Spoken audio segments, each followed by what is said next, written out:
बिहार में जदयू के विधायक कृष्ण मुरारी शरण उर्फ प्रेम मुखिया के ऊपर अपराधियों ने तानी पिस्तौल। बॉडीगार्ड के एक्शन में आने पर अपराधी हुए फरार।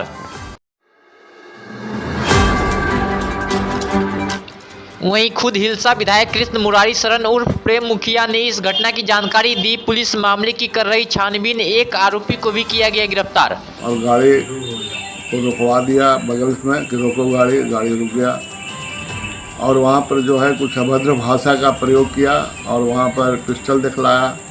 मेरा गार्ड जो था, जब गार्ड वहाँ पर से नीचे उतरने का कोशिश किया तो वो लोग जो है मोटरसाइकिल से भाग गया।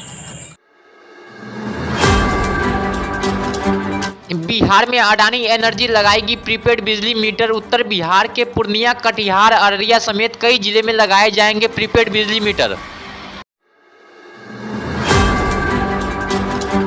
वहीं north Bihar power distribution company limited ने Adani energy solution private limited और नागार्जुन कंस्ट्रक्शन कंपनी के साथ हुआ एग्रीमेंट, जिसके तहत बिहार सरकार का अडानी ग्रुप से हुआ करार। बिहार के मुख्यमंत्री नीतीश कुमार को फूलपुर से लड़ने पटना पहुंचे यूपी के जदयू नेता। मुख्यमंत्री नीतीश कुमार ने यूपी के जदयू नेताओं के साथ की मुलाकात।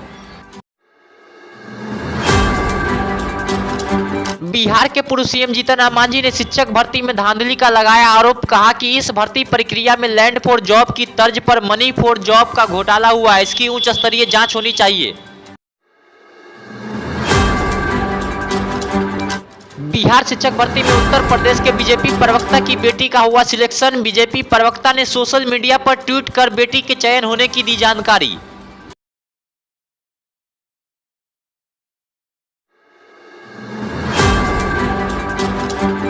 वहीं बिहार शिक्षक भर्ती में उत्तर प्रदेश बीजेपी प्रवक्ता की बेटी का चयन होने पर बिहार में सियासत हुई तेज। राजद ने कहा यह नीतीश और तेजस्वी की कृपा से हुआ है।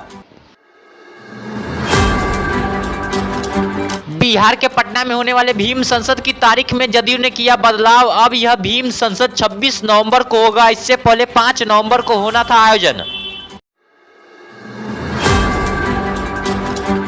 बिहार जदयू के प्रवक्ता नीरज कुमार ने एक बार फिर सोशल मीडिया के माध्यम से बीजेपी पर बोला हमला। उन्होंने पोस्ट कर लिखा कि आगाज आपने किया है, अंजाम तक हम ले जाएंगे, फैसला आप करें। कार्यक्रम के प्रायोजक हैं वाइटल बायोलॉजी सेंटर, गुरुजी ओपी राय। 25 वर्षों से दरभंगा में लगातार छात्र छात्राओं को मेडिकल एवं 12th के क्षेत्र में सफलता हासिल कराने वाला एकमात्र संस्थान।